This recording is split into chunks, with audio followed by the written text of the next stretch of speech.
宇宙最先进的文明有多可怕，毁灭一颗星球就跟玩一样。但最诡异的是，这样的文明我们可能根本看不见。那咱们人类文明在宇宙这个大江湖里到底排第几呢？人类在短短150年的时间里，从只能在地面上打转到登陆月球，把探测器送向几十亿公里外的星际深渊，甚至计划着殖民火星。说真的，这份成就放在自己身上那是相当耀眼，简直是宇宙励志榜样。但你知道吗？整个宇宙已经137亿岁了，而人类存在的时间只占了这漫长岁月的 0.0015%。说夸张点，就像宇宙电影放了3小时，咱们人类才刚出场 0.16秒。这么一想，突然就觉得咱们这点成就在宇宙尺度上是不是有点小巫见大巫？更让人好奇的是，如果有一天我们遇到了真正的宇宙大佬，那些科技先进到超出想象的外星文明会是什么场面？是他们对我们视而不见，还是像我们观察蚂蚁一样研究我们？要回答这个问题，咱们得先搞懂一个关键概念，怎么给宇宙文明评级。1964年，苏联天文学家尼古拉·卡尔达肖夫提出了一个超牛的假说——卡尔达肖夫指数。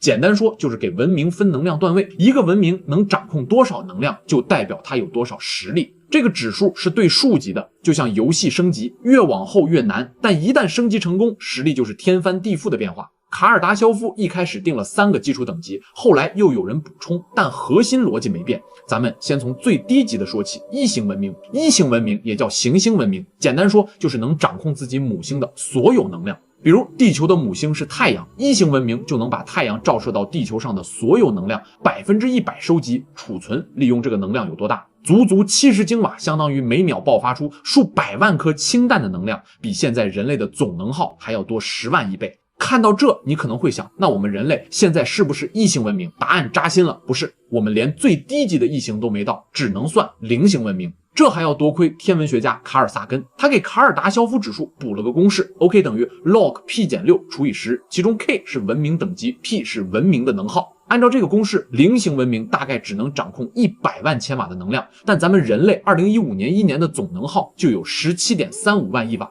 算下来等级大概是 0.72， 你没看错，咱们的文明等级居然才 0.72， 连入门级都算不上。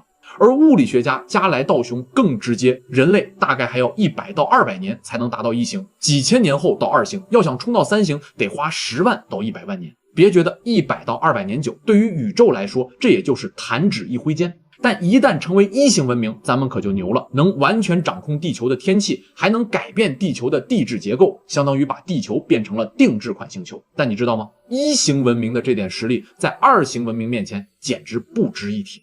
2型文明叫恒星文明，核心技能是掌控整个恒星的能量，还能把能量输送到太阳系的每一个角落。怎么掌控恒星能量？最出名的假说就是戴森结构，这名字是科学家弗里曼·戴森提出来的，你在科幻片里大概率见过。简单说，就是给恒星套一个巨大无比的能量收集罩，可能是一个空心球，也可能是无数个轨道太阳能卫星组成的系统，把恒星整个包起来。这样一来，恒星发出的光、热、辐射，每一分能量都跑不掉，全被这个结构收集起来，供整个文明使用。还有个更离谱的想法，把一颗恒星喂给附近的黑洞，然后收集黑洞吸积盘发出的光子。要知道，黑洞吸积盘的能量辐射比整个星系的恒星加起来还强。至于怎么把恒星搬到黑洞旁边，咱们现在想都想不明白。但对2型文明来说，可能就是常规操作。成为2型文明后，整个太阳系都是咱们的后花园，所有行星想怎么用就怎么用，小行星带的矿产随便挖，甚至能在轨道上建巨大的太空城。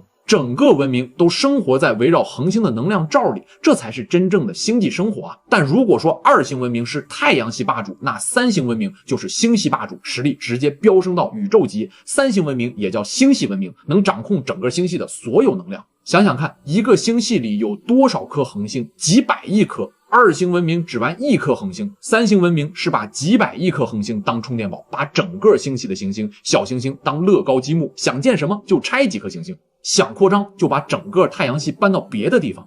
对3型文明来说，星系中心的超大质量黑洞就是超级能量核心，而类星体相当于彩票头奖，能提供源源不断的巨大能量。更夸张的是，他们可能会买卖星系房地产，一颗行星、一颗恒星，甚至整个太阳系都可能被当成商品拍卖。但最诡异的是什么？这样的文明我们可能根本看不见。因为如果三星文明真的存在，他们会把整个星系的能量物质都榨干，恒星的光被收集起来，不会向外辐射，气体尘埃被用来做能源或建筑材料，整个星系在可见光波段就像消失了一样，在外面看起来可能就是一个黑漆漆的宇宙空洞。说到宇宙空洞，还真有这么个地方，木夫座空洞也叫巨洞，它的直径足足有 3.3 亿光年，是宇宙中已知最大的空洞之一。按照科学家的估算，这么大的区域至少应该有2000个星系，但到目前为止只发现了60个，还不到预计的 3%。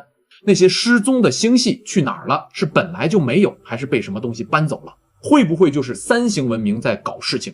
他们把 3.3 亿光年范围内的所有星系都拆了，能量都榨干了，所以这个区域才变得空荡荡的。这个想法听起来像科幻小说，但谁也不能排除可能性。毕竟宇宙这么大，137亿年的历史足够孕育出我们无法想象的超级文明，而我们人类才刚刚摸到 0.72 级的门槛，就像刚学会走路的小孩抬头仰望星空，还不知道宇宙的江湖里藏着多少大佬。你觉得木夫座空洞里的星系去哪儿了？是被三星文明搬空了，还是有更离奇的原因？评论区聊聊你的想法。